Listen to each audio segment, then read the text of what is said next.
لما بتسمع كلمة متحف غالبا بتتخيل مكان هادي وتماثيل وآثار قديمة. بس الحقيقة اللي مصر عملته في المتحف المصري الجديد حاجة مختلفة تماما. هي غيرت مفهوم الحضارة والآثار المصرية القديمة وخلتها تجربة متميزة وفريدة بانفراد. شركات مختلفة كتيرة من مصر، بلجيكا، ألمانيا، هولندا واليابان شاركوا في الترويج والإنشاء لهذا المشروع. لو عايز تعرف ازاي مصر حولت المشروع المتحف المصري الحديث من مجرد افتتاح مشروع لترويج وتسويق للبراند المصري عن الحضارة، تابع معانا الفيديو للآخر. أول محور اللي مصر اشتغلت عليه هو البراند بوزيشننج أو بناء العلامة. مصر قالت للعالم ان انت مش هتيجي بس تشوف آثار قديمة، لا انت هتعيش تجربة حضارية شاملة. يعني ايه؟ انت مش هتعيش بس هتيجي تشوف الآثار وبس، لا انت هتعيش التجربة كأنك عايش جواها. وده اسمه اليوزر اكسبيرينس او الفيزيتور اكسبيرينس، ان انت دلوقتي مش بتبيع منتج وخلاص، لا انت بتخلي المستخدم او المستهلك ان هو، او طبعا الزائر هنا في الحاله بتاعتنا، ان هو يعيش التجربه كانه في الزمن اللي هو بتاع الفراعنه والزمن القديم. تاني محور استخدام القصه والتاريخ كاداه تسويق او الستوري تيلينج اللي هو السرديه. يعني ابتدوا يتكلموا على ان رحله توت عنخ امون هتتعرض في المتحف، وان هو هيبتدي في اثار جديده هتتعرض في المتحف، وان انت هتعيش تجربه حضاريه شامله. طبعا ده خلى في حاجه اسمها ايموشنال بوند او تعلق عاطفي من الزوار حول العالم حتى قبل ما يجوا المتحف فعليا ويزوروه.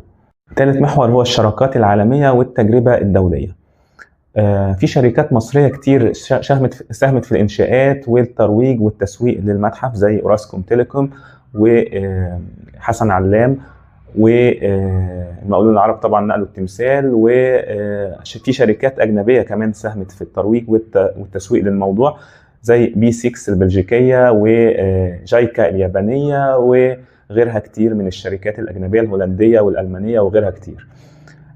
دي جزء من اسمه الديستنيشن ماركتنج، انك بتخلي الشركات دي عاوزه تبقى جزء من التجربه او من الحدث او الفعاليه العالميه، او جزء من هذا الحدث الضخم، يعني اللي هو افتتاح متحف المصري الكبير.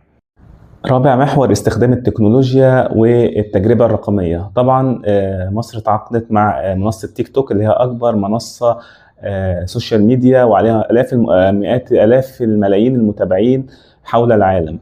هتخلي كل الناس دي تشوف الافتتاح بث مباشر على منصة تيك توك، ودوت طبعا هيخلي او هيعرض الموضوع بتاع المتحف المصري الكبير للعالم كله بث مباشر على اشهر منصات وسائل التواصل الاجتماعي.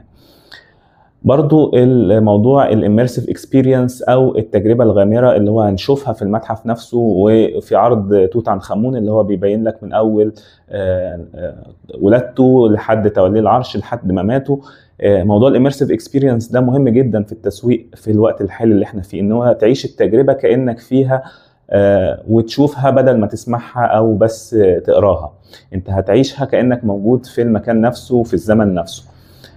برضو صفحات المتحف نفسه ابتدت تعمل ترويج للموضوع للناس عشان تبقى عندها تعلق عاطفي حتى من قبل لما تيجي المتحف، او تبقى عاوزه تيجي المتحف، يبقى عندها تشوق انها تيجي المتحف، من خلال طبعا الفيديوهات القصيره،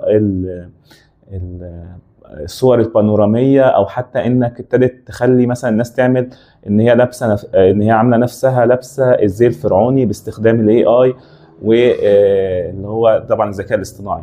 في النهاية المتحف المصري الكبير مش مجرد مبنى، ده درس تسويقي عن إعادة صياغة الصورة الذهنية. إزاي تخلي براند مصري وطني الناس أو العالم كله يتكلم عنه حتى قبل الافتتاح. لو عجبك الفيديو دوس لايك وسبسكرايب، وافتكر دايما إن التسويق مش بس للمنتج، ممكن يكون للحضارة كلها. سلام.